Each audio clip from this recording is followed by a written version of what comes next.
नमस्कार मेरे प्यारे साथियों, मैं सोनू चौधरी आपके अपने परिवार JW पर हार्दिक स्वागत करता हूं। उम्मीद करता हूं कि आप सभी लोग अच्छे होंगे और आप सभी की तैयारी अच्छी चल रही होगी। शाम के 8 बज चुके हैं साथियों। सभी लोग क्या करें, एक बार क्लास से जुड़ जाएं, क्लास को क्या कर दें, शेयर कर दें। देखिए, कल हमने सभी लोगों ने क्या किया, आपने 200 प्रश्नों का एक बेहतरीन आपने मैराथन क्लास का एंजॉय किया कह सकते हो। अपने आराम से उन क्वेश्चनों को लगाया, समझा उन क्वेश्चनों को, और आगे ये प्रक्रिया है वो लगातार आपसे बनती रहेगी। अब मैं आपके लिए रोजाना 40 प्रश्न 8 बजे लेकर आया करूंगा। उसके अलावा जो भी हमारी मैराथन की क्लासें हैं वो साथियों संडे संडे हुआ करेंगी। संडे को मेरी मैराथन क्लास होगी, चाहे उसमें 200 क्वेश्चन हो, 300 क्वेश्चन हो, या हो सकता है उससे क्वेश्चन और ज्यादा भी हो। तो जिन बच्चों का यूपीएसआई का या जिन बच्चों का यूपी कांस्टेबल का, एसएससी जीडी या लेखपाल या जो यूपी टेट की तैयारी कर रहे हो, वो 8 बजे वाली क्लास से बस जुड़ जाएं। मैं आपको भरोसा दिलाता हूं कि आगे आने वाले समय में आपके अंदर का ऐसा कॉन्फिडेंस होगा कि जिससे आपको लगेगा कि हाँ भैया, हमने किसी से सीखा था और हम आज कुछ सीख करके बैठ रहे हैं पहले से। चलिए, सभी लोग जो आ चुके हैं एक बार वो अपनी प्रेजेंट दे दें। शाम के 8 बज चुके हैं, क्लास को ज्यादा से ज्यादा क्या कर दें, सभी लोग शेयर कर दें। सुमित जी हेलो। चलिए जल्दी से जल्दी क्या करेंगे, आज बेहतरीन क्वेश्चन है 40 के 40 और उम्मीद करता हूं कि आपको पसंद आएंगे। देखिए, आज का पहला क्वेश्चन आपके सामने है, बताएं। ये जो 40 क्वेश्चन आज मैं आपको कराने वाला हूं वो विद थ्योरी कराऊंगा मैं, साथ ही साथ में आप जिन चीजों के बारे में नहीं पता है आपको, तो मैं कोशिश करूंगा कि आपको उनके बारे में भी थोड़ी थोड़ी सी जानकारी देता रहूं। ठीक है, चलिए पहला क्वेश्चन है आपके सामने कि निम्नलिखित में से कौन सा मूल दीर्घ स्वर नहीं है। मूल दीर्घ स्वर नहीं है, आपसे नहीं पूछा है इसने, तो आप मुझे बताओगे मूल दीर्घ स्वर कौन सा नहीं है। भावना जी नमस्कार, जल्दी से एक बार बताएं। देखिए, क्या आ, बड़ी ई, बड़ा ऊ या छोटा ऊ, तो आपसे बोला गया है मूल दीर्घ स्वर। तो भैया आप कहोगे मूल दीर्घ स्वर की अगर मैं बात करता हूं साथियों, तो एक होता है आपका आ, एक होता है ई और एक होता है आपका ऊ। इनको हम क्या बोलते हैं, मूल दीर्घ स्वर बोला जाता है, यानी जिनमें दो मात्राओं के बराबर समय लगता है कह सकते हैं, वो सारे के सारे क्या कहलाए, वो मूल दीर्घ स्वर कहलाए भैया। तो यहाँ अगर मैं बात करता हूं तो ऑप्शन नंबर किसके साथ जाओगे, ऑप्शन नंबर डी के साथ जाओगे। किसके साथ जाओगे, ऑप्शन नंबर डी के साथ जाओगे। दूसरी बात आप यहाँ समझो, एक होता है आपका स्वर और एक होता है आपका कौन सा, व्यंजन। एक होता है आपका स्वर और एक होता है आपका व्यंजन। अगर स्वरों की संख्या पूछे तो आप कहोगे भैया स्वरों की संख्या कितनी होती है, 11 होती है। अगर आपसे व्यंजन के बारे में पूछा जाए तो आप कहोगे भैया व्यंजनों की संख्या कितनी होती है, 33 होती है। वहीं आपसे कभी कभी ये भी क्वेश्चन पूछता है कि आप मुझे बताएं कि संयुक्त स्वर कितने होते हैं। तो संयुक्त स्वर आपसे बोला जाए तो संयुक्त स्वरों की संख्या कितनी होती है, तो आप कहोगे भैया 4 होती है। कितनी होती है, 4 होती है। चलिए जल्दी से जल्दी क्लास को क्या करें, शेयर करें। बेहतरीन क्लास है आज आपके सभी के लिए। 40 क्वेश्चन रखे गए हैं जो रोजाना आपको मैं कराया करूंगा। तो जल्दी से जल्दी क्या करें, सभी लोग एक बार क्लास से जुड़े। और जिन जिन लोगों की, चलिए जो लोग आ चुके हैं वो कमेंट करना स्टार्ट करें जल्दी से। देखिए क्वेश्चन नंबर 2 का सभी आंसर करें। क्वेश्चन नंबर 2 आपसे कहता है कि राम विराम चिन्ह की दृष्टि से कौन सा वाक्य अशुद्ध है। यानी विराम चिन्ह की, आप मुझे बताओगे कि विराम चिन्ह की दृष्टि से कौन सा वाक्य अशुद्ध है। तो आपसे बोला गया है कौन सा, कि भैया जो 4 वाक्य आपको दिए गए हैं और चारों में से आपको ये बताना होता है कि ये जो 4 वाक्य इनमें से कौन सा वाक्य ऐसा है जो गलत है। तो क्वेश्चन नंबर पहला, ऑप्शन नंबर पहला पढ़ते हैं कि नहीं कल मैं तुम्हारे घर नहीं आ सकूंगा। नहीं कल मैं तुम्हारे घर नहीं आ सकूंगा। दूसरा ऑप्शन है कि मैं क्या कहता। तीसरा ऑप्शन है महक, रागिनी, श्वेता आदि भी आई हैं, ये सब अब गाना गाएंगी। और डीमा ऑप्शन है आपके लिए कि उसने पूछा तुम कहां थे। तो चारों ऑप्शन आपके सामने हैं और उम्मीद करता हूं कि आप बेहतरीन तरीके से जवाब देंगे सभी। सुरभि जी गुड इवनिंग। चलिए सभी लोग क्या करें, एक बार क्वेश्चन नंबर डाला करें। क्वेश्चन नंबर 2 आपके सामने है। आप मुझे बताओगे 2 का ए होगा, बी होगा या सी होगा या डी होगा। और आपसे पूछा क्या गया है, आपसे अशुद्ध पूछा गया है। यूपी पुलिस में, यूपीएसआई में, एसएससी जीडी में ऐसे क्वेश्चन बहुत पूछे जाते हैं कि जहां वाक्य में गलती दे रखी होती है वो आपको बतानी होती है। ठीक है, चलिए आंसर कर दिया है सुरभि जी ने आते ही कि भैया इसका ऑप्शन नंबर क्या सही होगा, ऑप्शन नंबर ए सही होने वाला है। क्यों सही होने वाला है कि भैया ये वाक्य क्यों गलत है, क्योंकि यहाँ इसमें अल्प विराम का प्रयोग होना था जो इसने नहीं किया, इसकी वजह से ऑप्शन नंबर क्या है इसका गलत है। आप कहोगे भैया नहीं कल मैं तुम्हारे घर नहीं आ सकूंगा, यानी जहां थोड़ा सा ठहराव हो उसी को हम क्या कहते हैं, उसे हम अल्प विराम कहते हैं। क्या कहते हैं, अल्प विराम। चलिए तो क्वेश्चन नंबर तीसरे की तरफ चलते हैं। अगला क्वेश्चन आपके सामने है कि रहीम किस तरह की संज्ञा है। आपको एक शब्द दिया गया है रहीम। क्या शब्द दिया गया है, रहीम। तो आप मुझे बताओगे कि रहीम किस तरह की संज्ञा है। नीचे दिए गए विकल्पों में से सही विकल्प का चयन करें। चलिए, गुड इवनिंग सुमित जी, शिवा तिवारी जी, चलिए जल्दी जल्दी आंसर करें। गौरव जी, हाय, चलिए जल्दी एक बार। अब क्या करेंगे सभी, अब अपनी सिर्फ और सिर्फ फोकस यहाँ रखेंगे। आप मुझे बताएंगे कि रहीम किस तरह की संज्ञा है। तो अगला जो क्वेश्चन आपसे पूछा गया वो संज्ञा से पूछा गया। क्या भैया व्यक्तिवाचक है, भाववाचक है, जातिवाचक है या समूहवाचक है? चलिए जल्दी से एक बार आंसर करें। उसके अलावा अगर आपसे पूछा जाए, चलिए जल्दी से आंसर करें एक बार। देखिए, आपसे बोला गया है संज्ञा के बारे में। अगर मैं संज्ञा की बात करता हूं तो संज्ञा किसे कहते हैं? तो आप कहोगे भैया किसी व्यक्ति, वस्तु या स्थान के नाम को, किसी व्यक्ति, वस्तु या स्थान के नाम को, आप क्या कहते हो? उन्हें आप संज्ञा कहते हो। क्या कहते हो? संज्ञा कहते हो। अगर आपसे बोला जाए कि संज्ञा अर्थ के आधार पर कितने प्रकार की है, अर्थ के आधार पर संज्ञा कितने प्रकार की है, तो आप कहोगे भैया 5 प्रकार की होती हैं, जिनको आप अच्छे से पढ़ते हो। व्यक्ति, जाति, समूह, द्रव्य और भाव। व्यक्ति, जाति, समूह, द्रव्य और भाव। चलिए बबीता जी, चलिए गुड इवनिंग, जल्दी से आंसर करें। तो आप कहोगे भैया जितने भी दुनिया के नाम हैं वो सारे के सारे किस में आते हैं? व्यक्तिवाचक में आते हैं। अगर ये भाववाचक होता तो आप भाववाचक कहते हैं कि जिनको भैया हम छू नहीं सकते या जिन्हें हम सिर्फ स्पर्श नहीं कर सकते, उन सभी को क्या बोला जाता है? भाववाचक बोला जाता है। और जातिवाचक क्या होता है? जातिवाचक उसे कहते हैं जो हमें सिर्फ जाति का बोध कराए, उसे हम क्या कहते हैं? जातिवाचक कहते हैं। समूहवाचक वो होता है जहां समूह का बोध हो, जैसे सेना हुआ, आपका टीम हुआ, तो यानी जितनी भी सारी चीजें हैं वो सारी की सारी चीजें किसके बारे में बताएं? समूह के बारे में बताएं, वो समूहवाचक कहलाती है। कभी कभी आपसे यह भी क्वेश्चन बनता है कि व्युत्पत्ति के आधार पर संज्ञा कितने प्रकार की है? व्युत्पत्ति के आधार पर संज्ञा कितने प्रकार की है? तो आप कहोगे भैया कितने प्रकार की? 3 प्रकार की। अर्थ के आधार पर अभी आपने जाना 5 प्रकार की, व्युत्पत्ति के आधार पर आपने जाना कि भैया 3 प्रकार की होती हैं। तो जिसमें पहली होती है आपकी रूढ़, दूसरी होती है यौगिक, दूसरी कौन सी होती है आपकी? यौगिक, और तीसरी होती है आपकी योग रूढ़। क्या होती है आपकी? योग रूढ़। चलिए अगला क्वेश्चन आपके सामने है, बताएं। अगला क्वेश्चन आपसे कहता है कि निम्नलिखित में से कौन सा शब्द अन्य पुरुषवाचक का उदाहरण है? बताएं।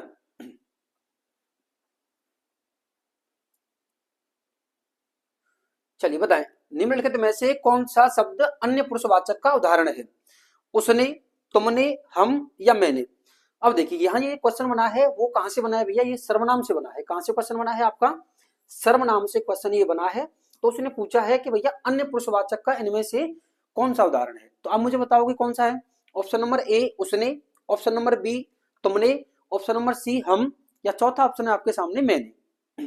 देखिए आंसर आना स्टार्ट भी हो गया है और सभी ने ऑप्शन नंबर किसका चुनाव किया है? तो आप कहोगे भैया ऑप्शन नंबर ए के साथ जाकर के उसने। इस बात को यहां समझें कि देखिए सर्वनाम आप जानते हो, सर्वनाम किसे कहते हैं? तो भैया आप कहोगे भैया सबके नाम को, यानी शाब्दिक अर्थ क्या होता है इसका? सबका नाम ही क्या कहलाता है? सबका नाम ही क्या कहलाता है? सर्वनाम कहलाता है। क्या कहलाता है? सर्वनाम कहलाता है। अगर आपसे बोला जाए कि मूल सर्वनामों की संख्या कितनी है, मूल सर्वनाम शब्दों की संख्या कितनी है, तो आप कहोगे भैया कितनी है? 11 है। अगर आपसे बोला जाए कि सर्वनाम के भेद कितने हैं, सर्वनाम के भेद कितने होते हैं, तो आप कहोगे भैया 6 प्रकार के होते हैं, जिनमें सबसे पहला है आपका पुरुषवाचक। कौन सा है आपका? पुरुषवाचक। दूसरा है आपका साथियों यहाँ होता है आपका निजवाचक, निज के बाद निश्चय, निश्चय और निश्चय के बाद अनिश्चय, अनिश्चय के बाद होता है आपका प्रश्न। एक कौन सा होता है आपका? प्रश्न होता है। और एक होता है आपका कौन सा? संबंध। इस तरीके से इनकी संख्या कितनी होती है? 6 होती है। तो ये क्वेश्चन जो आपसे पूछा गया था पुरुषवाचक में से पूछा गया था। जो पुरुषवाचक अपने आप में ही कितने प्रकार के होते हैं? ये 3 प्रकार के होते हैं। कितने प्रकार के होते हैं? 3 प्रकार के होते हैं। इस बात को भी यहां समझेंगे। तो पहला होता है आपका उत्तम। कौन सा होता है? उत्तम, मध्यम, और एक होता है आपका उत्तम, मध्य और अन्य होता है। ठीक है भैया, कितने प्रकार के होते हैं? पुरुषवाचक 3 प्रकार के होते हैं। तो उत्तम में अगर आपसे पूछे कि मैं और हम ये किसके हैं, तो आप कहोगे भैया उत्तम के हैं। मध्यम में अगर आपसे पूछे तो तुम, तू या आप, अगर ऐसे शब्द आते हैं तो ये सारे के सारे किस में आते हैं? ये मध्यम में आते हैं। उसके अलावा यह, वह, ये, वे, उसने, ये सारे के सारे किस में आते हैं? आपके अन्य में आते हैं। किस में आते हैं? आपके अन्य में आते हैं। उम्मीद करता हूं कि आगे से गलती कोई भी नहीं करेगा। क्वेश्चन नंबर 4 आपके सामने है, बताएं। क्वेश्चन नंबर 5 आपके सामने है, बताएं एक बार। चलिए क्वेश्चन नंबर 5 आपसे कहता है कि निम्नलिखित वाक्यों में एक में विशेषण का प्रयोग नहीं हुआ है। यहाँ देखिए आपको ये बहुत ध्यान रखना होगा कि क्वेश्चन में नहीं अगर कहीं लगा है तो पहले ही उसके नीचे क्या करना है सभी लोग, अंडरलाइन कर लें, जिससे कि हमें से गलती नहीं हो, रेखांकित जरूर करें उसको। आपसे बोला गया है कि निम्नलिखित वाक्यों में एक में विशेषण का प्रयोग नहीं हुआ है, तो भैया आप मुझे बताएं वो कौन से में नहीं हुआ है। यह चांदी खोटी है, यह चांदी खोटी है। दूसरा ऑप्शन है आपके सामने कि लखनऊ चिकन की विदेशों में मांग है। और तीसरा ऑप्शन है आपका कि जंगली जानवर आक्रामक होते हैं। और चौथा है भगवान कृपा करते हैं। चारों ऑप्शन आपके सामने हैं, उम्मीद करता हूं कि आप अच्छे से इसका आंसर करेंगे। जल्दी बताएं एक बार सभी। अगला क्वेश्चन जो मैंने आपके लिए रखा तो वो भैया विशेषण से रखा। किससे रखा? विशेषण से रखा। तो उम्मीद करता हूं कि आपको सारी चीजें अच्छे से समझ में आ रही होंगी। देखिए विशेषण किसे कहते हैं, यहां थोड़ा सा हम इस बात को समझेंगे। देखिए जो संज्ञा या सर्वनाम की विशेषता बताते हैं, आप जब तक आंसर करें जल्दी से, जो संज्ञा या सर्वनाम की विशेषता बताते हैं उन्हें हम क्या कहते हैं, उन्हें हम विशेषण कहते हैं। उसके अलावा आपसे बोला जाएगा कि विशेषण भैया जो विशेषण की भी विशेषता बताता है उसे हम क्या कहते हैं, उसे प्रविशेषण कहते हैं। जो विशेषण की भी विशेषता बताए उसे हम क्या कहते हैं, प्रविशेषण कहते हैं। क्या कहते हैं? प्रविशेषण। अगर आपसे पूछा जाए कि विशेषण कितने प्रकार के हैं तो आप कहोगे भैया कितने प्रकार के हैं, 4 प्रकार के हैं। जिसमें आपका पहला है आपका गुणवाचक। पहला कौन सा है आपका? गुणवाचक। दूसरा है आपका संख्यावाचक, संख्यावाचक प्रमाणवाचक, गुणवाचक, संख्यावाचक, प्रमाणवाचक, और एक होता है आपका सार्वनामिक विशेषण। सार्वनामिक विशेषण। तो ये कितने प्रकार के होते हैं भैया विशेषण? 4 प्रकार के होते हैं। तो इसका ऑप्शन नंबर क्या सही होने वाला है? देखिए आपसे बोला गया है कि देखो यह चांदी, ये तो सार्वनामिक विशेषण है, तो यह चांदी यानी चांदी की विशेषता बता रहा है। कौन सी चांदी? यह चांदी। उसके अलावा तो ऑप्शन नंबर 1 तो होने से रहा। उसके अलावा लखनऊ चिकन, तो चिकन कौन सी है? लखनऊ। तो इस ये भी होने से नहीं रहा क्योंकि यहाँ भी विशेषता की बात है, विशेषण बताया है। उसके अलावा जंगली जानवर, जानवर हैं वो कैसे हैं? जंगली। तो ऑप्शन नंबर सी भी गलत है। तो आप कहोगे भैया भगवान कृपा करते हैं, तो ऑप्शन नंबर क्या सही होने वाला है आपका? ऑप्शन नंबर डी सही होने वाला है। तो जिन लोगों ने ऑप्शन नंबर डी का चुनाव किया उन सभी छात्रों ने बेहतरीन जवाब दिया है। आप कहोगे भैया भगवान कृपा करते हैं, तो ऑप्शन नंबर डी शायद किसी ने नहीं किया है। उम्मीद करता हूं कि जो गलती आपने यहाँ की आप वहां इस गलती को नहीं दोहराओगे। देखिए एक बात यहां समझेंगे थोड़ा सा, मैंने कल ये भी बात तो आपको मैराथन में समझाई थी कि अगर कोई विशेषण है तो उसको हम कैसे पहचानते हैं कि भैया वो विशेषण है या नहीं। जैसे देखो अगर मैं कहूं कि देखो जानवर लिखा मैंने, अब जानवर के सामने अगर मैंने कोई शब्द जोड़ा है, देखो कौन सा? जंगली। कौन सा? जंगली। तो यहां जंगली क्या हुआ आपका? विशेषण हुआ। जंगली क्या हुआ आपका? विशेषण हुआ। और ये जो पीछे शब्द जुड़ा था तो ये क्या हो गया? ये आपका विशेष्य हो गया। क्या हो गया आपका? विशेष्य हो गया। ठीक है, आप ध्यान रखोगे। जैसे देखिए अगर मैं बात करता हूं, जैसे अगर मैंने लिखा हरा, हरा, या मैंने लिखा पीला, अब ये विशेषण है। अगर इसके पीछे अगर कोई शब्द होगा तो वो विशेष्य होगा। जैसे अगर मैं कहूं कि हरा दुपट्टा कह सकते हो आप, चलिए पीला कपड़ा कह सकते हो आप। तो यानी जो पीछे जुड़ते हैं उन्हें विशेष्य कह लेते हैं और जो सामने जुड़ जाते हैं उनको क्या कहते हैं भैया? हम विशेषण कहते हैं। उम्मीद करता हूं इसको कोई गलत नहीं करेगा। और सुरभि ने आंसर कर दिया है, बहुत अच्छा आंसर किया है ऑप्शन नंबर डी के साथ जाकर। चलिए अगला क्वेश्चन आपके सामने है, बताएं। क्वेश्चन नंबर 6 आपसे कहता है कि निम्नलिखित में से किस वाक्य में अकर्मक क्रिया है, आप उसी को ये बताना है बस। ठीक है, ये नहीं है इसमें जगह पे थोड़ा सा बताएं। आप मुझे बताएं इनमें से अकर्मक क्रिया कौन सी है।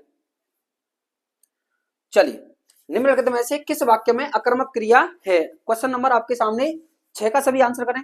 देखिए सूरजभान आता है, सूरजभान आता है, सरोज खाती है, राहुल काम करता है, या मोहन खाएगा। बताएं जल्दी से। क्वेश्चन नंबर 6 आपके सामने है, जल्दी से बताएं। अकर्मक क्रिया आप किसे कहते हो और सकर्मक क्रिया के बारे में आपने पढ़ा होगा। क्वेश्चन नंबर 6 का सभी आंसर करें। अच्छा क्वेश्चन है आप सभी के लिए। बस रोजाना आप 8 बजे क्लास से जुड़ जाया करें, बेहतरीन क्लास होगी। और रोजाना मैं आपके लिए 40 क्वेश्चन लेकर आ रहा हूं जो यूपीएसआई में पूछे जा रहे हैं।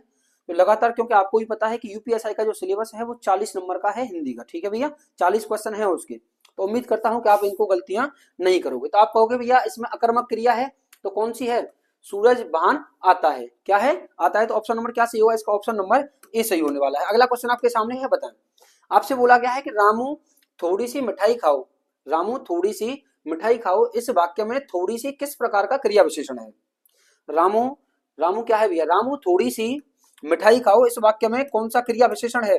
आप मुझे बताओगे कौन सा क्रिया विशेषण है? क्या स्थानवाचक क्रिया विशेषण है, प्रमाणवाचक है, या आपका कालवाचक है, या आपका रीतिवाचक है? क्वेश्चन नंबर 7 का सभी आंसर करें। चलिए क्वेश्चन नंबर 7 का सभी आंसर करें। रामू थोड़ी सी मिठाई खाओ। चलिए क्वेश्चन नंबर 7 का आंसर करें सभी।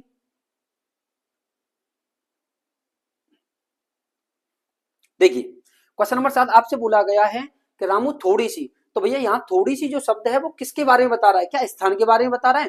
तो आप कहोगे भैया स्थान के बारे में तो नहीं बता रहा, तो ऑप्शन नंबर ए तो गलत रहा। उसके अलावा समय के बारे में बता रहा है तो नहीं बता रहा, न रीति के बारे में बता रहा, तो ऑप्शन नंबर क्या सही होगा? ऑप्शन नंबर बी सबसे पहले इसका आंसर दिया है। किसने? शिवानी ने सबसे पहले इसका आंसर दिया है। बहुत अच्छा आंसर किया सभी लोगों ने। चलिए देखते हैं अगले क्वेश्चन का सबसे पहले आंसर कौन करेगा। क्वेश्चन नंबर 8 आपके सामने है कि एक युग्म अशुद्ध है। आपको एक युग्म जो दे रखा है आपका, ये यूपी पुलिस में क्वेश्चन बनता है। यहां से आपसे बोला गया है कि इनमें से एक युग्म है ना, वो क्या है? अशुद्ध है। आपको उसके बारे में बताना है। तो क्वेश्चन नंबर 8 आपके सामने है। आप बताएंगे गूंगा का गूंगी, गोप का गोपी, घोड़ा का घोड़ी और कुंजड़ा का कुंजड़ी। बताएं। देखते हैं सबसे पहले क्वेश्चन नंबर 8 का कौन आंसर करेगा। युग्म शब्द से भी क्वेश्चन बनता है। यहां आपसे स्त्रीलिंग में इसने पूछा है कि इसका स्त्रीलिंग क्या होगा, तो इसमें से एक गलत है और आप मुझे बताओगे वो कौन से वाला गलत है। क्वेश्चन नंबर 8 का सभी आंसर करें। देखते हैं सबसे पहले 8 का कौन आंसर करता है। क्वेश्चन नंबर 8 में एक बहुत अच्छा क्वेश्चन है, जल्दी से एक बार सभी आंसर करें। देखिए अगर मैं बात करता हूं गूंगा से गूंगी की, तो ये तो सही है। उसके अलावा गोप का गोपी भी सही है, घोड़ा का घोड़ी भी सही है, लेकिन कुंजड़ा और ये गलत है। तो आप कहोगे भैया पहले तो लिखा ही ऐसे जाता है, ये पहले तो लिखा ही ऐसे जाता है और इसका फिर होता क्या है? कुंजड़ी नहीं होता, क्या होता है आपका? कुंजड़िन होता है। क्या होता है भैया? कुंजड़िन होता है। जो ऑप्शन नंबर कौन सा सही है इसमें? ऑप्शन नंबर डी सही होने वाला है। चलिए ऑप्शन नंबर डी सही होने वाला है। शायद किसी ने इसका आंसर नहीं किया। देखिए आंसर सही हो या गलत हो ये अलग बात है, लेकिन आप आंसर ही नहीं करोगे तो ये गलत बात है। चलिए सुरभि जी ने इसका आंसर किया है। ऐसे ही आंसर करते रहे, जितने भी लोग लाइव हैं सभी आंसर करें। अगला क्वेश्चन आपके सामने है कि इनमें से किस शब्द के रूप एक वचन और बहुवचन में समान नहीं पाए जाते हैं? इनमें से किस शब्द के रूप एक वचन और बहुवचन रूप में समान नहीं पाए जाते हैं? भैया वो कौन सा है? पानी, प्रेम, वर्षा, या इनमें से कोई नहीं?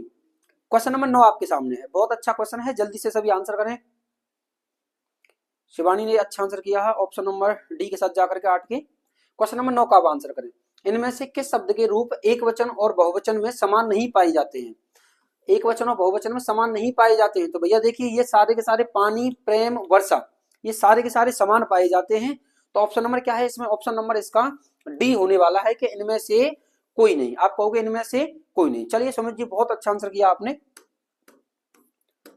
क्वेश्चन नंबर 10 आपसे कहता है कि राम गया इस वाक्य में कौन सा काल है? यहाँ अगला जो क्वेश्चन बना है आपसे वो बना है भैया आपका काल से। क्या किससे बना है? काल से। आप मुझे बताएं क्या होगा इसका।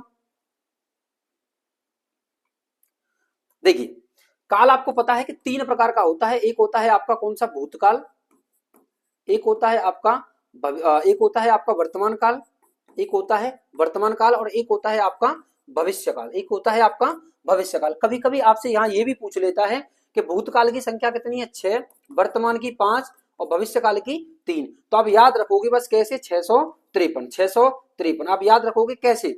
अगर तुमसे बोले कि भूतकाल 6, वर्तमान 5 और भविष्य 3, तो आप कैसे ध्यान रखोगे इन सारी चीजों का? ऐसे ध्यान रखोगे कि भैया सबसे पहले भूतपूर्व की बात होती है, उसके अलावा बात किसकी होती है? वर्तमान की, और वर्तमान के बाद बात होती है किसकी?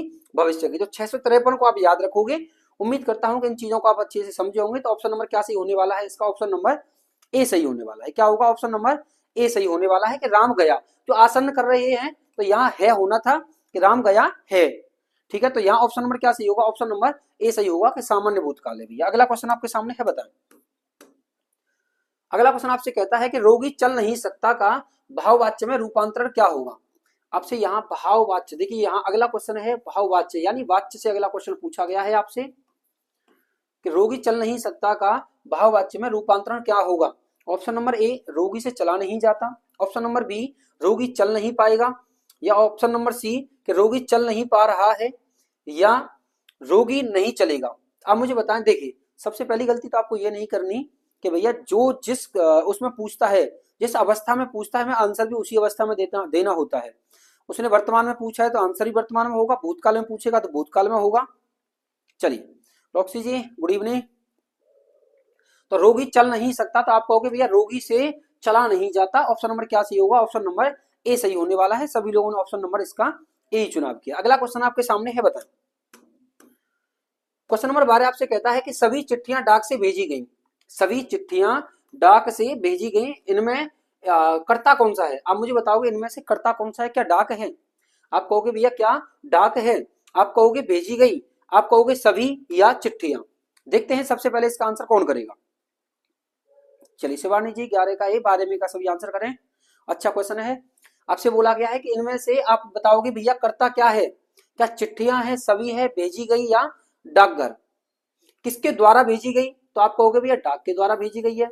तो ये तो क्या हुआ आपका क्या होता है आपका करण। ये तो करण हुआ आपका, करण कारक हुआ। तो आप कहोगे भैया किसके भेजी गई? भेजना आपका क्या हुआ? भेजना आपका क्रिया हुआ। ये क्या हुआ आपका? क्रिया हुआ। अगर उसके अलावा सभी तो आप कहोगे ये तो विशेषण है सभी, तो ये क्या है? विशेषण है। चिट्ठियां क्या हुई आपकी? ऑप्शन नंबर डी के साथ जाओगे। ऑप्शन नंबर डी इसका सही होने वाला है कि भैया चिट्ठियां क्या है? ये करता है। चलिए 12 का सभी लोगों ने एक किया। जो लोग एक ही तरफ कर रहे हैं तो डाक तो भैया आप ध्यान रखोगे ये तो करण है।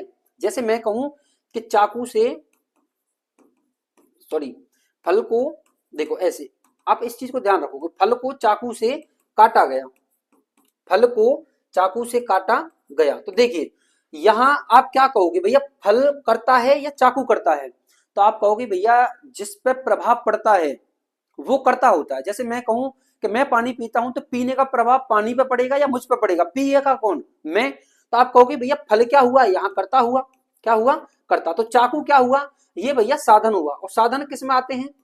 साधन किस में आते हैं? करण में आते हैं। किस में आते हैं? करण में, जो से के अर्थ में आता है। ठीक है। जैसे मैं कहूं कि फल को चाकू से काटा गया या फल को चाकू द्वारा काटा गया, तो ये क्या हुआ आपका? साधन हुआ। साधन किस में आते हैं? करण में। उसके अलावा काटना, ये क्या हुआ आपका? क्रिया हुआ। तो ऑप्शन नंबर क्या सही होगा? ऑप्शन नंबर इसका डी सही होने वाला है। उम्मीद करता हूं कि आगे ऐसे गलती नहीं करोगे। अगला क्वेश्चन आपके सामने है, बताएं। एक इनमें से तद्भव है, आप मुझे बताएं कौन सा? एक तद्भव शब्द है इनमें से कौन सा? अटल, आतुर, अतिथ्य, या अजर? इस क्वेश्चन को एक बार मैं सभी देखूंगा। देखिए उसके अलावा जब तक आप सुनते रहें कि भैया तद्भव क्या है, कि तद्भव आप कहोगे भैया जो संस्कृत से शब्द आए,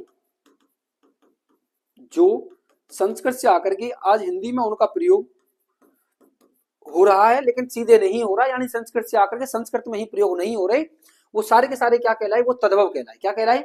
तद्भव कहलाए।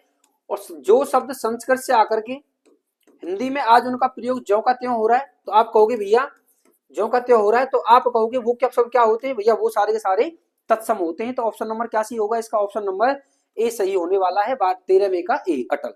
चलिए अगला क्वेश्चन आपके सामने है, बताएं। क्वेश्चन नंबर 14 आपसे कहता है कि निम्नलिखित प्रश्न में 4 विकल्पों में से उस विकल्प का चयन करें जो उपसर्ग से बने शब्द का सही विकल्प नहीं है।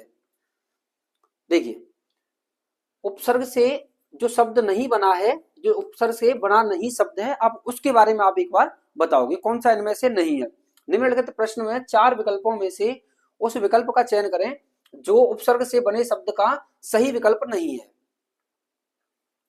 बहुत अच्छा आंसर किया है आपने सुरभि जी क्वेश्चन नंबर 13 का। जल्दी से आंसर करें। क्वेश्चन नंबर 14 आपके सामने है।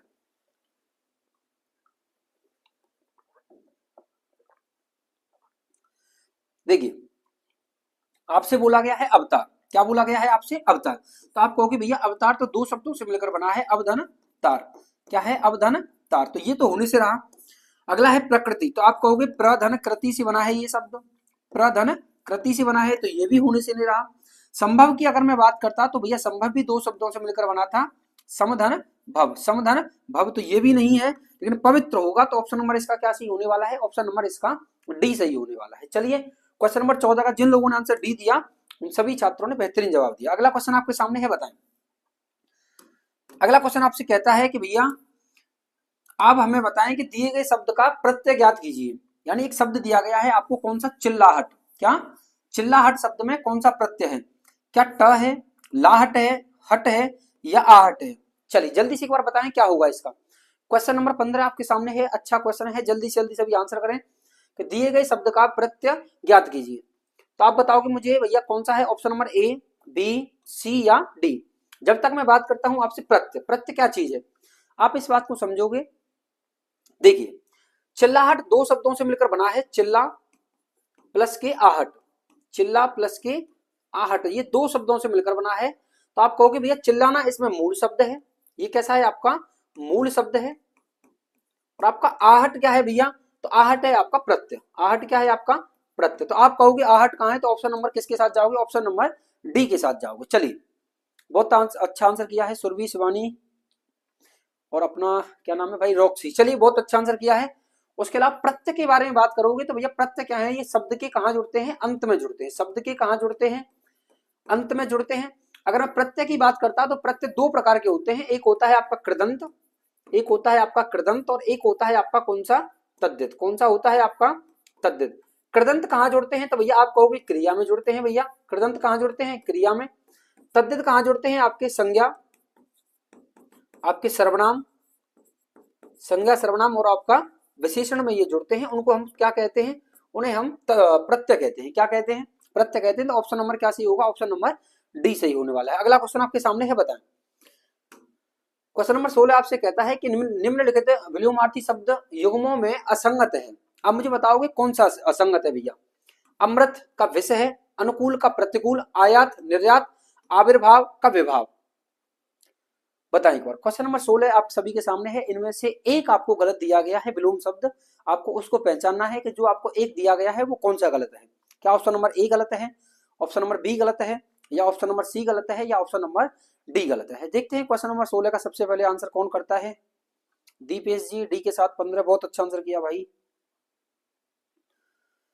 चलिए क्वेश्चन नंबर 16 का जल्दी से आंसर करें, देखते हैं। 16 का आंसर कर दिया है सुरभि ने ऑप्शन नंबर डी के साथ जाकर के। देखिए आप कहोगे भैया अमृत का विष होता है, सही बात है। अनुकूल का प्रतिकूल होता है, आयात का निर्यात होता है, लेकिन आविर्भाव का क्या होता है, तिरोभाव होता है। क्या होता है, तिरोभाव होता है।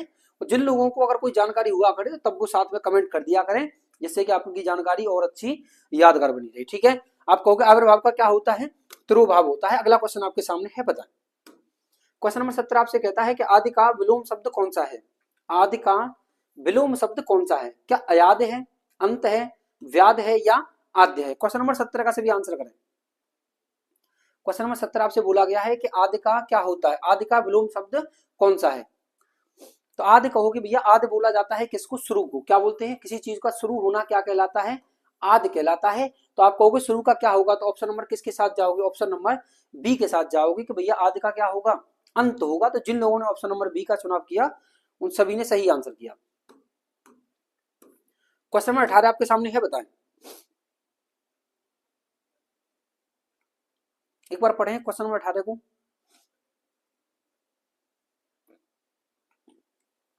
देखिए अगला क्वेश्चन कहता है 18वां कि निम्न में से कौशल और चातुर्य का पर्यायवाची कौन सा नहीं है। कौशल और कौन सा, एक शब्द है आपका कौशल और एक है आपका चातुर्य, का पर्यायवाची कौन सा नहीं है। पटुता, प्रवीणता, दक्षता या सुरसरता। कौन सा नहीं भैया इसमें से, बताएंगे एक बार सभी कौन सा नहीं है। मैं देखता हूं सभी लोगों के, एक बार आंसर करें। 18 का आंसर क्या होगा, जल्दी से बताएं। चलिए जल्दी आंसर करें। क्वेश्चन नंबर 18 आपके लिए बहुत बेहतरीन क्वेश्चन है कि निम्न में से कौशल और चातुर्य का पर्यायवाची कौन सा नहीं है। तो आप कहोगे भैया पटुता तो है, प्रवीणता भी है, दक्षता भी है, लेकिन भैया कौन सा नहीं है, सुरसरता नहीं है। कौन सा नहीं है, सुरसरता नहीं है। तो सुरसरता किसका है भैया, तो आप कहोगे भैया ये किसका है, ये गंगा का पर्यायवाची शब्द है, न कि कौशल और चातुर्य का। तो सभी लोगों ने ऑप्शन नंबर कौन सा चुनाव किया होगा, ऑप्शन नंबर डी का चुनाव किया होगा। क्या होगा, सुरसरता। चलिए अगला क्वेश्चन आपके सामने है, बताएं। निम्न में से कौन से विकल्पों में पर्यायवाची युग्म सही नहीं है। बताएं, निम्न में से कौन से विकल्प में पर्यायवाची युग्म सही नहीं है। जलधि अम्बुद, जलधि अम्बुद, सरोवर, पुष्कर, पुरंदर, अमरपति, फणी या उर्ग। बताएं। क्वेश्चन नंबर 19 का सभी आंसर करें, क्या होगा।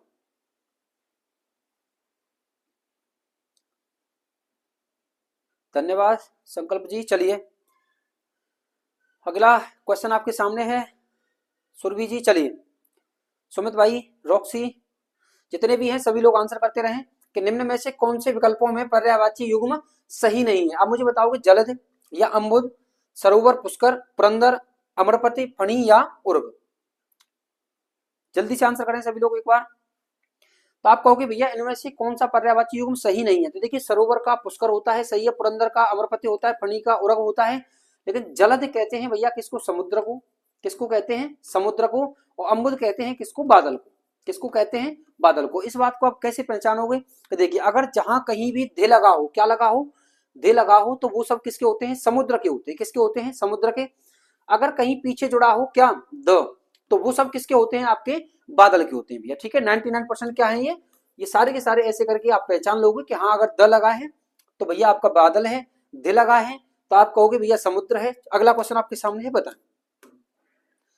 क्वेश्चन नंबर 20 आपसे कहता है कि इनमें से कौन सा शब्द अले शब्द का अर्थ है। तो अगला पूछा गया है अले। एक शब्द दिया गया है आपको अले।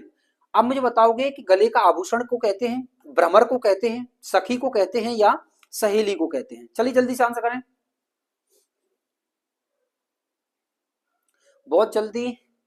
संकल्प जी बहुत जल्दी मैथ की क्लास होगी, एक बार आप अजीत सर आपको बताएंगे इसके बारे में, लेकिन बहुत जल्दी ही क्लास उसकी मैथ की होने वाली है, बस चैनल से जुड़ते रहें। अगला क्वेश्चन आपके सामने है, बताएं। क्वेश्चन नंबर 20 आपसे कहता है कि इनमें से कौन सा शब्द अल शब्द का अर्थ है। तो देखिए एक होता है अले और एक होता है आपका अली। एक होता है अले और एक होता है आपका अली। तो देखिए इस अली का मतलब क्या होता है भैया, तो आप कहोगे देखिए क्या होगा, भ्रमर। और भ्रमर को ही आप क्या कहते हो, बोहरा कहते हो। क्या कहते हो, बोहरा कहते हो। तो ऑप्शन नंबर क्या सही होगा, बी सही होने वाला है। क्या होगा, बी सही होने वाला है, सखी सहेली नहीं होगा। अगला क्वेश्चन आपके सामने है, बताएं। क्वेश्चन नंबर 21 आपसे कहता है कि भैया सही अर्थ वाला शब्द युग्म कौन सा है, आकर या आकार। एक शब्द है आकर, आकार यानी खान और आकृति, कुल, कूल, वंश और शीतल। उसके अलावा निर्जर, निर्झर, शून्य या झरना, सर या सर, बाण या भला आदमी। अब मुझे बताओ इनमें से ऐसा कौन सा है ये सही अर्थ देता है। क्या देता है, वो आपका सही अर्थ देता है। आप मुझे बताओगे कौन सा है। चलिए जल्दी से एक बार आंसर करें। Good evening Anand ji, late हो गए। हाँ चलिए कोई बात नहीं, लेकिन 8 बजे क्लास से जुड़ते रहेंगे। चलिए क्वेश्चन नंबर इसका आंसर करें एक बार, 21 का। देखिए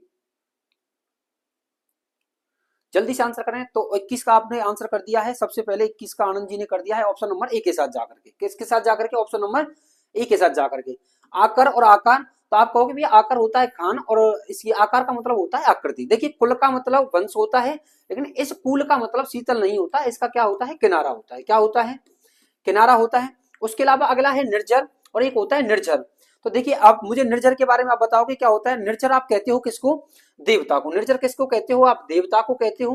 किसको कहते हो, देवता को। एक होता है निर्जर, ये होता है आपका झरना। ये सही है। सर का मतलब यहाँ बाढ़ होता है और इस सर का मतलब होता है आपका तालाब। क्या होता है आपका, तालाब। तो लेकिन दिया किसमें सही था, तो ऑप्शन नंबर ए में सही दिया था। तो 21 का जिन लोगों ने आंसर किया उन सभी लोगों ने अच्छा आंसर किया। क्वेश्चन नंबर 22 आपके सामने है, बताएं। आशु भाषण का अर्थ है। एक शब्द होता है आशु वाणी, आशु भाषण का अर्थ है विषय को एक दिन पहले बता देना। क्या आशु भाषण कहलाता है, विषय पर चर्चा करवाना, या किसी विषय पर तत्काल बोलना, या विषय को रटकर बोलना। आशु भाषण आपने सुने होंगे, यानी इन सारी चीजों को आप क्या कहते हो। क्वेश्चन नंबर 22 का सभी आंसर करें। चलिए क्वेश्चन नंबर 22 का जल्दी आंसर करें भाई, अच्छा क्वेश्चन है आप सभी के लिए। आप मुझे बताएं कि क्वेश्चन नंबर 22 का क्या सही आंसर होने वाला है। आशु भाषण का अर्थ है इनमें से कौन सा, बताएं। देखिए आप क्या कहोगे कि आशु भाषण का अर्थ होता है भैया किसी विषय पर तत्काल बोलना ही क्या कहलाता है, किसी विषय पर तत्काल बोलना ही क्या कहलाता है, आशु भाषण कहलाता है। जिसका सबसे पहले आंसर दिया है सुमित ने ऑप्शन नंबर सी के साथ जाकर के। चलिए बहुत अच्छा आंसर किया आप सभी लोगों ने। आशु भाषण का अर्थ होता है किसी विषय पर तत्काल बोलना। अगला क्वेश्चन आपके सामने है, बताएं। देखिए अगर आपको प्रैक्टिस पेपर पसंद आ रहा हो तो अपनी क्लास को क्या करें, इसको शेयर कर दें, ज्यादा से ज्यादा लोगों को जोड़ें। और रोजाना शाम को 8 बजे मैं हिंदी की अब ऐसे ही प्रैक्टिस सेट लाता रहूंगा रोजाना, जब तक आपका यूपीएसआई का पेपर नहीं होगा। ठीक है, उसके अलावा संडे को एक महा मैराथन लेकर मैं आता रहूंगा। कल मैंने आपको 200 प्रश्न कराए जो आपके बहुत महत्वपूर्ण क्वेश्चन थे आपके लिए, और उम्मीद करता हूं कि कल वाली क्लास आपको पसंद आई होगी। चलिए आपने आनंद जी ने लिख भी दिया, बहुत बढ़िया। निर्जर देवता कहते हैं, निर्जर भैया झरना कहते हैं। चलिए कोई बात नहीं, आनंद जी थोड़ा सा एडजस्ट करें। अंक में स्थान पाया हुआ, अगला क्वेश्चन है कि अंक में स्थान पाया हुआ वाक्यांश के लिए एक शब्द क्या होगा? अकिंचन होगा, अंकुर होगा, अंकस्थ होगा या अंडज होगा? चलिए बताएं एक बार सभी। चलिए क्वेश्चन नंबर आपके सामने 23 है, जल्दी से आंसर करें एक बार सभी। चलिए आप क्या कहोगे भैया? अकिंचन। देखिए अकिंचन क्या होता है? जिसके पास कुछ ना हो, जिसके पास, जो ऑप्शन नंबर 1 के साथ जा रहे हैं, जिसके पास कुछ ना हो उसे क्या बोलते हैं? उसे अकिंचन बोलते हैं। और जो अंडे से जन्मा है उसे क्या बोलते हैं? जो अंडे से जन्मा है उसे क्या बोलते हैं? उसे भैया अंडज कहते हैं। तो अंकस्थ हुआ, अंकस्थ ऑप्शन नंबर सी सही है। जो किसने दिया है, किसने आंसर दिया है इसका? संध्या ने आंसर किया है और आनंद जी ने इसका आंसर किया है। चलिए अगला क्वेश्चन आपके सामने है, बताएं। क्वेश्चन नंबर 24 आपसे कहता है, अंकुर का मतलब आप जानते हो, किसी चीज का होना ही क्या कहलाता है? अंकुर कहलाता है। अगला क्वेश्चन आपके सामने है भोजनालय। अगला कौन सा है? भोजनालय का संधि विच्छेद क्या होगा? भोजन प्लस आलय, भोजन प्लस लय, भोजना प्लस लय, भोजना प्लस आलय। देखिए अगला जो क्वेश्चन आपसे बना वो संधि से बना। आप जानते हो संधि किसे कहते हैं? जो भैया वर्णों को जोड़ती है, जो वर्णों को जोड़ती है उसी को हम क्या कहते हैं?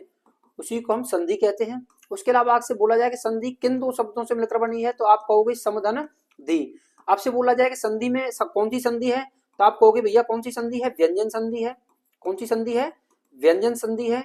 संधि शब्द कहां से लिया गया है, तो आप कहोगे संस्कृत का शब्द है। संधि शब्द कहां से लिया गया है? आपका संस्कृत से लिया गया शब्द है। संधि कितने प्रकार की हैं, तो आप कहोगे संधि कितने प्रकार की हैं? 3 प्रकार की होती हैं। संधि कितने प्रकार की? 3 प्रकार की होती हैं। पहली है आपकी स्वर, पहली कौन सी है? आपकी स्वर। दूसरी है आपकी व्यंजन, दूसरी कौन सी है? व्यंजन। और तीसरी होती है आपकी विसर्ग। अगर आपसे बोला जाए कि संधि का विलोम क्या होगा, संधि का विलोम क्या होगा, तो आप कहोगे भैया क्या होता है संधि का विलोम? विग्रह होता है। क्या होता है? विग्रह होता है। तो आप सभी ने आंसर कर दिया है 24 का एक ही साथ जाकर के। तो आप कहोगे भैया भोजन प्लस आलय। आलय मीन्स होता है क्या? घर। आप ध्यान रखोगे जब भी आप संधि विच्छेद करोगे तो आपको इतना ध्यान होना चाहिए कि अगर हम किसी का संधि विच्छेद करते हैं तो 2 शब्द होंगे और दोनों के अर्थ क्या होंगे? अलग अलग होंगे। अगर दोनों के अर्थ हैं तभी वो संधि है, अन्यथा वो संधि नहीं कहलाती भैया। ठीक है, उसे फिर संयोग कहते हैं, ना कि संधि कहते हैं। अगला क्वेश्चन आपके सामने है कि हर रोज में कौन सा समास है। क्वेश्चन नंबर 25 आपके सामने है कि हर रोज में कौन सा समास है? क्या अव्ययीभाव है, तत्पुरुष है, द्वंद्व है या बहुव्रीहि है? देखिए अब क्वेश्चन होना है आपका किससे? समास से।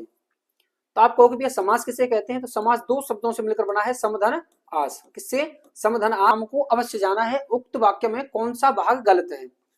आपको यहां पूछा है कि इनमें से कौन सा ऐसा भाग है जो गलत है। हम और तुम और श्याम या को अवश्य या जाना है।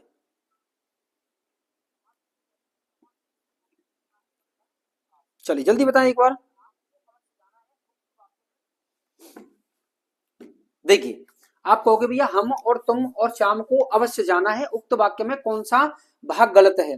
तो देखिए यहां क्या होता साथियों, हम और तुम नहीं होता, यहां और नहीं होता, यहां सिर्फ अल्प विराम का प्रयोग होता। तो ऑप्शन नंबर किस में गलती है? ऑप्शन नंबर ए में गलती है। क्वेश्चन नंबर 26 का क्या सही होने वाला है? ऑप्शन नंबर ए सही होने वाला है। ठीक है, हम और तुम और श्याम नहीं होगा, हम तुम और श्याम। जहां 3 कर्ता एक साथ आ जाए तो 2 एक साथ होते हैं, और लगा के जब तीसरा लिखा जाता है। इस बात को आप अच्छे से समझेंगे। ठीक है, क्वेश्चन नंबर 27 आपके सामने है, बताएं। देखिए सहृदय की अवधारणा किस संप्रदाय से संबंध है? सहृदय की अवधारणा किस संप्रदाय से संबंध है? क्या ध्वनि से है, अलंकार से है, रस से है या वक्रोक्ति से है? ठीक है भैया, चलिए अगला क्वेश्चन आपके सामने है, एक बार जल्दी से आंसर करें। आपसे बोला गया है कि सहृदय की अवधारणा किस संप्रदाय से संबंध है? क्या ध्वनि से है, अलंकार से है, रस या वक्रोक्ति? क्वेश्चन नंबर 27 का सभी आंसर करें। देखिए ना तो भैया ध्वनि से होती, ना अलंकार से होती, ना वक्रोक्ति से होती, तो किससे होती है? ऑप्शन नंबर सी से होती है, यानी रस से होती है। तो जिन लोगों ने ऑप्शन नंबर सी का चुनाव किया उन सभी छात्रों ने बेहतरीन आंसर किया है। अगला क्वेश्चन आपके सामने है, बताएं। क्वेश्चन नंबर 28 आपसे कहता है कि दी गई पंक्तियों में छंद बताइए। देखो भैया ये अगला क्वेश्चन है आपका किससे? छंद से पूछा गया क्वेश्चन है कि दी गई पंक्तियों में आपको क्या बताना है? छंद बताना है। सी, आनंद जी बहुत अच्छा आंसर किया है। अगले क्वेश्चन का आंसर करें 28 का। क्वेश्चन नंबर 28 आपसे कहता है कि सुन सिय सत्य असीस हमारी, पूजहि मन कामना तुम्हारी। क्या भैया ये चौपाई है, ये दोहा है, सोरठा है या बरवे है? देखिए अगर ये चौपाई हुई तो इसके प्रत्येक चरण में 16 मात्राएं होनी चाहिए। दोहा हुआ तो आपका 13 और 11 होनी चाहिए। सोरठा हुआ तो आपका कितना होनी चाहिए, 13 और 11 और 13 होनी चाहिए। कितनी होनी चाहिए, 11 और 13। अगर ये बरवे हुआ तो कितनी होनी चाहिए, 12 और 7 होनी चाहिए। कैसे होनी चाहिए, 12 और 7। एक बार मात्राएं काउंट कर लो, 1 2 3 4 5 6 7 8 9 10 11 12 13 14 15 16। तो 16 मात्राएं हैं, तो इसमें ऑप्शन नंबर क्या सही होगा, ऑप्शन नंबर ए सही होने वाला है। कौन सा होगा, ऑप्शन नंबर ए सही होने वाला है। इस बात को यहां समझें आप, छंद किसे कहते हैं। देखिए छंद के कुछ आपसे पूछे जाते हैं डायरेक्ट क्वेश्चन कि छंद किसे कहते हैं। तो भैया जो वर्णों, मात्राओं, यति या गति आदि से जो बंधे होते हैं उनको हम क्या कहते हैं, छंद कहते हैं। छंद किस धातु से बना है, तो आप कहोगे छद धातु से बना है, जिसका मतलब होता है खुश करना। क्या करना, खुश करना। अगर आपसे बोला जाए कि भैया छंद को देने वाले कौन है, आपसे बोला जाए कि छंद को देने वाले कौन है, तो आप कहोगे भैया कौन है, ऋषि पिंगल। कौन है भैया, ऋषि पिंगल। इसी की वजह से छंद का अन्य नाम भी क्या पड़ गया, पिंगल पड़ गया। क्या नाम पड़ गया, पिंगल पड़ गया। अगर आपसे बोला जाए छंद के कितने भेद हैं, तो आप कहोगे भैया 4 भेद होते हैं। चारों भेदों के बारे में आपने पढ़ा होगा। पहला होता है आपका मात्रिक, पहला कौन सा होता है आपका, मात्रिक होता है। दूसरा आपका वर्णिक होता है, दूसरा कौन सा होता है, वर्णिक होता है। तीसरा आपका कौन सा होता है, आपका होता है मुक्त। तीसरा कौन सा होता है, मुक्त। और चौथा होता है आपका वर्णिक वृत्त। कौन सा होता है आपका, वर्णिक वृत्त होता है। ठीक है, तो भैया आप कहोगे ये मात्रिक में से क्वेश्चन पूछा गया था, जो ऑप्शन नंबर ए के साथ आप सभी लोग गए। ठीक है, चौपाई होता है। बहुत अच्छा आंसर किया आनंद जी। अगला क्वेश्चन आपके सामने है कि इस करुणा कलित हृदय में अब विकल रागनी बजती है।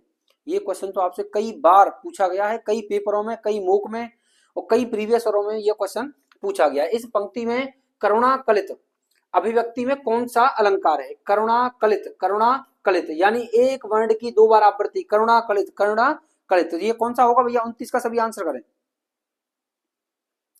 चलिए जल्दी से आंसर करें।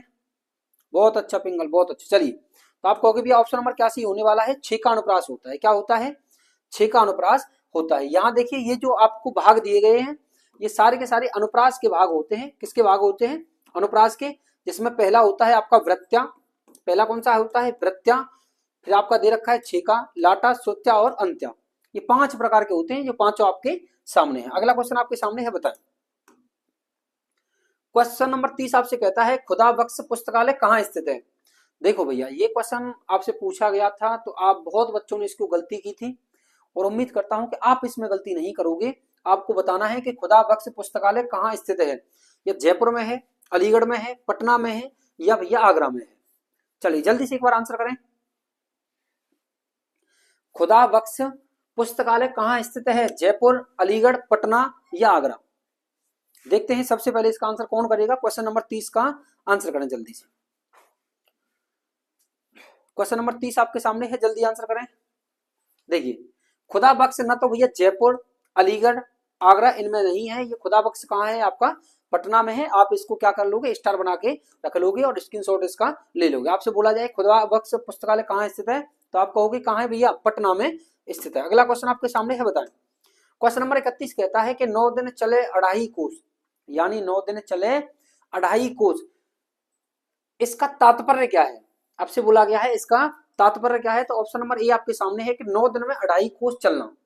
तो आप इस बात को तो जानते हो कि सीधा सीधा मतलब नहीं होता, तो ऑप्शन नंबर ए तो इसका गलत होने वाला है। क्या इसका मतलब धीरे धीरे चलना होता है, तो इसका धीरे धीरे भी चलना मतलब नहीं होता। ऑप्शन नंबर सी आपको दिया है कि चलने की कोशिश करना, ना भाई ऑप्शन नंबर सी भी गलत है। तो ऑप्शन नंबर क्या सी होगा, अधिक परिश्रम। क्या, अधिक परिश्रम का थोड़ा फल मिलना ही क्या कहलाता है भैया, वो आपका 9 दिन चले 2.5 कोस। 9 दिन चले 2.5 कोस। शिवानी, आनंद भाई और अपना एक ये सुरभि। चलिए सभी लोगों ने आंसर किया है, संध्या डी के साथ जाकर के। चलिए सुमित, बहुत अच्छा आंसर किया आप सभी लोगों ने। क्वेश्चन नंबर 32 का आंसर करें कि निम्नलिखित लोकोक्तियों का सही अर्थ है। निम्नलिखित लोकोक्ति का सही अर्थ क्या है। प्रभुता पाए काहू मद नहीं, प्रभुता पाए काहू मद नहीं। देखते हैं इसका आंसर कौन करेगा। शक्ति पाने पर व्यक्ति अभिमानी हो जाता है। दूसरा ऑप्शन है बड़ा होकर भी कुछ न पाना। तीसरा ऑप्शन है बेकार चीज। और चौथा ऑप्शन है भैया असंभव कार्य। क्वेश्चन नंबर 32 का देखूंगा मैं कि सबसे पहले कौन सही आंसर करेगा और कैसा आंसर करता है। क्वेश्चन नंबर 32 आपके सामने है, बताएं। अच्छा क्वेश्चन है कि प्रभुता पाए काहू मद नहीं, इसका आपको बताना है इस लोकोक्ति का अर्थ क्या है। क्वेश्चन नंबर 32 आपके सामने है, जल्दी से एक बार आंसर करें। अगर आपको क्लास पसंद आ रही हो तो आप क्लास को शेयर कर सकते हैं और साथ ही साथ में चैनल को सब्सक्राइब करें और क्लास को लाइक कर दें भैया। चलिए जल्दी जल्दी करें, क्वेश्चन नंबर 32 का आंसर करें, देखते हैं। चलिए सुमित ने आंसर कर भी दिया है ऑप्शन नंबर बी के साथ जाकर के, लेकिन सुमित जी, संध्या जी, आपके भाई आंसर ये गलत है। आप कहोगे भैया इसको आप स्टार बना लोगे, आप कहोगे कि प्रभुता पाए काउन मद नहीं, तो ये क्या होगा, ऑप्शन नंबर इसका ए सही होने वाला है कि शक्ति पाने पर व्यक्ति अभिमानी हो जाता है। ऑप्शन नंबर किसके साथ जाओगे, ये सुरभि ने इसका आंसर अच्छा किया है, ऑप्शन नंबर ए के साथ जाकर के। अगला क्वेश्चन आपके सामने है, बताएं। देखिए, साहित्य को जनता की चित्तवृत्तियों का संचित प्रतिबिंब, इनमें से किसने कहा है? क्या जयशंकर प्रसाद ने कहा है, रामचंद्र शुक्ल ने कहा है, रामविलास शर्मा ने कहा है, या महावीर प्रसाद द्विवेदी जी ने कहा है? क्वेश्चन नंबर 33 आपके सामने है। कोई बात नहीं आनंद जी, कोई बात नहीं, लेकिन कभी कभी तुक्का भी लगा दिया करो अगर नहीं पता हुआ करे तो, ठीक है। क्वेश्चन नंबर 33 आपके सामने है, बताएं। देखते हैं सबसे पहले आंसर कौन करेगा। देखिए, साहित्य को जनता की चित्तवृत्तियों का संचित प्रतिबिंब किसने कहा है, तो भैया ये किसने कहा है, इनको रामचंद्र शुक्ल जी ने कहा है। ऑप्शन नंबर बी सही होने वाला है। अगला क्वेश्चन आपके सामने है, बताएं कि निम्नलिखित में से किस स्वर को संयुक्त स्वर माना गया है। अब आपसे मैंने अभी आपको सबसे पहले क्लास जब शुरुआत हुई तो संयुक्त स्वर के बारे में बताया था कि भैया संयुक्त स्वर किसे कहते हैं और क्यों कहते हैं, इसके बारे में मैंने आपको बताया था। संयुक्त स्वर वो स्वर होते हैं, इनकी संख्या पहली बात तो 4 होती है, और इस संयुक्त स्वर वो स्वर होते हैं जहां दो स्वरों से मिलकर बनते हैं, दो स्वरों से जो मिलकर बनते हैं, दो स्वरों से मिलकर बनते हैं, उन्हीं को हम क्या कहते हैं, संयुक्त स्वर कहते हैं, जिनकी संख्या कितनी होती है, 4, जिनमें सबसे पहला होता है आपका छोटी ए, एक होता है बड़ी ए, छोटा ओ, और एक होता है आपका बड़ा ओ। तो इनमें से चारों में से दे रखा होगा कोई ना कोई तीसरा। ऑप्शन नंबर किसके साथ जाओगे, ऑप्शन नंबर डी के साथ जाओगे। चलिए क्वेश्चन नंबर 34 का डी सही होने वाला। आप ध्यान रखोगे कि संयुक्त स्वरों की संख्या कितनी है, सिर्फ 4 है भैया। कितनी है, 4, छोटी है, बड़ी है, छोटा हो और बड़ा हो। इन्हें क्यों कहा जाता है संयुक्त स्वर, क्योंकि दो स्वरों से मिलकर बने होते हैं। तो देखिए, ए पहला बनता है आ जुड़ा किससे होता है, ए या ई से। दूसरा जुड़ता है भैया किस वाले से, दूसरा जुड़ता है या तो सामने से आ होगा और पीछे कौन होगा, ए और आई होगा। ऐसे ही ये जुड़ा होगा किससे, आ और ऊ से जुड़ा होगा। ऐसे ही ये जुड़ा होगा आ और बड़े ऊ से। ठीक है भैया, आप ध्यान रखोगे इस चीज को। अगला क्वेश्चन आपके सामने है, बताएं। अगला क्वेश्चन 35वां आपसे कहता है कि अल्प विराम का प्रयोग इनमें से कहां किया जाता है। देखिए, एक होता है अल्प विराम और एक होता है अर्धविराम। तो अल्प विराम का भैया निशान ऐसे करके होता है और अर्धविराम कैसे होता है, ऐसे करके। ठीक है, एक बिंदी लगी होगी ऊपर, उसके अलावा नीचे अल्प विराम का निशान लगा होगा। ठीक है, आपसे बोला गया है कि अल्प विराम का प्रयोग इनमें से कहां किया जाता है। क्या वाक्य के अंत में किया जाता है, तो आप कहोगे भैया वाक्य के अंत में तो पूर्ण विराम का प्रयोग किया जाता है। कहीं भी, तो भाई कहीं भी तो हम किसी का प्रयोग नहीं करते, ऑप्शन नंबर बी तो गलत हुआ। वाक्य के शुरू में, वाक्य के शुरू में किसी का प्रयोग नहीं होता। हाँ, कभी कभी हम विवरण का कर लेते हैं, जैसे हम किसी चीज को समझाने के लिए कर लेते हैं, लेकिन ऑप्शन नंबर सी भी गलत है। लेकिन वाक्य के मध्य में, वाक्य के मध्य में जहां बहुत कम ठहराव हो, उसी को हम क्या कहते हैं, उसे हम अल्प विराम कहते हैं। क्या कहते हैं, अल्प विराम कहते हैं। तो सभी लोगों ने ऑप्शन नंबर डी ही चुना है। रॉक्सी, शिवानी, आनंद, सभी लोगों ने ऑप्शन नंबर डी ही चुना। अगला क्वेश्चन आपके सामने है, बताएं। बस 8 बजे वाली क्लास से जुड़ना नहीं भूला करें, जिसमें से रोजाना मैं 40 क्वेश्चन आपके लिए लेकर आया करूंगा। संडे को एक महामैराथन हुआ करेगी, उस क्लास से जुड़ना नहीं भूला करें। अगला क्वेश्चन आपके सामने है कि निम्नलिखित विकल्पों में से किस विकल्पों में सभी शब्द व्यक्तिवाचक संज्ञा है। अरे व्यक्ति बोले तो जहां व्यक्तियों के नाम है, जहां नाम की बात होती है, उसी को हम क्या कहते हैं, व्यक्तिवाचक कहते हैं। संज्ञा मैंने अभी आपको बताई कि संज्ञा कितने प्रकार की है, 5 प्रकार की होती है, व्यक्ति, जाति, समूह, द्रव्य और भाव। यहां आपसे बोला गया कौन सा, व्यक्तिवाचक संज्ञा। कौन सी बोली गई, व्यक्तिवाचक संज्ञा। तो आप कहोगे भैया Ram, Ramcharitmanas, Ganga, option number A. दूसरा है आपका ऑप्शन नंबर कृष्ण, कामिनी, कामायनी या मिठास। तीसरा है लखनऊ, आम, बुढ़ापा। और चौथा है आपका ममता, वकील और पुस्तक। बताएं। 36 का सभी लोगों ने आंसर कर भी दिया है। सबसे पहले सुरभि ने किया है, संध्या, चलिए आनंद जी ऑप्शन नंबर 1 के साथ है। तो भैया ऑप्शन नंबर क्या सही होने वाला है, ऑप्शन नंबर ए सही होने वाला है। देखिए, अगर मैं इसकी बात करता बी क्यों गलत है, तो मिठास कहोगे भैया, ये भैया कौन सी है, ये भाववाचक है। कौन सी है, भाववाचक है, तो इसकी वजह से ये ऑप्शन नंबर गलत था। उसके अलावा लखनऊ, तो भैया ये क्या हुआ आपका, चलो व्यक्तिवाचक हो गया, लेकिन आम आपका क्या होता है, जातिवाचक होता है। बुढ़ापा आपका भाववाचक होता है, तो इसकी वजह से ये भी गलत था। ममता, वकील, पुस्तक, ये सारे के सारे क्या कहलाए भैया, ये वकील पुस्तक आपका कौन सा है, जातिवाचक है। क्या है आपका, जातिवाचक है। तो इसकी वजह से ऑप्शन नंबर क्या सही है, सिर्फ और सिर्फ ऑप्शन नंबर ए सही होने वाला है। अगला क्वेश्चन आपके सामने है, बताएं। क्वेश्चन नंबर 37 आपसे कहता है कि वह एक अच्छा छात्र है, वह एक अच्छा छात्र है, वाक्य में संकेतवाचक सर्वनाम है, वह एक अच्छा या छात्र। चलिए जल्दी आंसर करें क्वेश्चन नंबर 37 का। उम्मीद करता हूं कि इस क्वेश्चन को तो कोई गलत नहीं करेगा। क्वेश्चन नंबर 37 आपके सामने है, बताएं। बेहतरीन सा क्वेश्चन है। कल 8 बजे क्लास से जुड़ना नहीं भूलोगे। एक फिर बेहतरीन सा प्रैक्टिस पेपर लेकर मैं आपके लिए आ रहा हूँ, और कल से आपका काम होगा कि आप ये बताओगे मुझे चलते टाइम पर कि भैया हमने 40 में से कितने नंबर प्राप्त किए हैं। चलिए सभी लोगों ने आंसर कर भी दिया है कि भैया ऑप्शन नंबर ए सही होने वाला है। क्या होगा, वह होगा। अगला क्वेश्चन आपके सामने है, बताएं। कल से आपको ये देखना है कि मैंने 40 में से कितने गलत किए हैं, बस सही को नहीं गिनना, क्योंकि सही की संख्या आप ज्यादा करोगे, गलत की संख्या आपसे कम होगी। तो आप 40 में से बस ये देखोगे कि एक गलत हुआ, 2 गलत हुए या 3 गलत हुए, ठीक है। और उम्मीद करता हूं कि सर 3 से नीचे किसी के जाने नहीं चाहिए। अगला क्वेश्चन है कि निम्नलिखित वाक्यों में से एक में विशेषण का प्रयोग हुआ है। यहाँ भैया विशेषण का प्रयोग हुआ है, वो कौन से वाक्य में हुआ है। और पहला ऑप्शन है आपके सामने, लड़का भजन गा रहा था। दूसरा है मैंने उसको बुलाया। अगला है वह सुंदर लड़का आया। तीसरा है उसने भजन नहीं सुनाया। आप मुझे बताएं कौन सा होगा, वह सुंदर लड़का आया। क्वेश्चन नंबर 38 का आंसर करें। सबसे पहले आनंद जी ने ही किया है, ऑप्शन नंबर सी के साथ जाकर। देखिए ऑप्शन नंबर ए में भैया लड़का भजन गा रहा था, इसमें कहीं भी मुझे विशेषण नहीं दिखाई दिया। मैंने उसको बुलाया, ऑप्शन नंबर बी भी गलत है। उसने भजन नहीं सुनाया, ऑप्शन नंबर डी भी गलत है। लेकिन ऑप्शन नंबर क्या सही होगा, ऑप्शन नंबर सी सही है। बहुत अच्छा लिखा है आपने, सुंदर। और सुंदर के बारे में लिखा है आनंद जी ने कि भैया ये क्या है, ये भैया गुणवाचक है। क्या है, गुणवाचक है। ऐसे ही आनंद जी अपनी तैयारी को बेहतर से बेहतरीन बनाते रहें, रोजाना बस शाम को 8 बजे आकर के प्रैक्टिस सेट लगाते रहें सभी लोग, ठीक है भैया। अच्छा आंसर किया सुमित जी। अगला क्वेश्चन आपके सामने है, बताएं। निम्नलिखित में सकर्मक क्रिया वाला वाक्य नहीं है। निम्नलिखित में सकर्मक क्रिया वाला वाक्य नहीं है, तो इनमें से कौन सा नहीं है भैया। डाकिया पत्र लाया। दूसरा है सीमा ने गाना गाया। तीसरा है सिपाही ने चोर को पकड़ा। और तीसरा है लड़का सोता है। अब मुझे सकर्मक बताओगे क्या होगा। सकर्मक नहीं है, सॉरी क्या पूछा है आपसे, सकर्मक नहीं है, बताएं। अरे बोलो रे, सारे क्वेश्चन बहुत अच्छे हैं, ठीक है।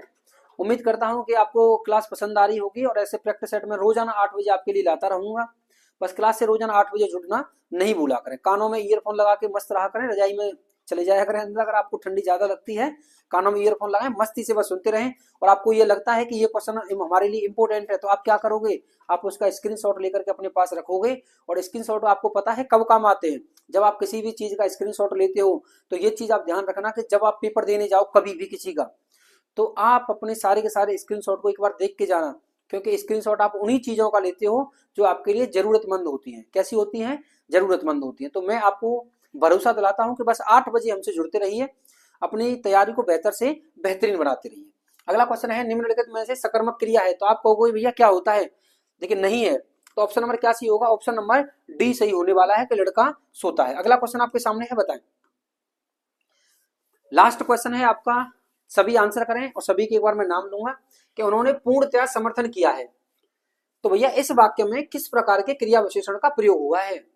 क्या कालवाचक का हुआ है, रीतिवाचक का हुआ है, प्रमाणवाचक का हुआ है, या स्थानवाचक का हुआ है। सभी लोग एक बार आंसर करें, क्वेश्चन नंबर डालकर करें, जिससे कि मैं सभी के एक बार नाम ले पाऊं।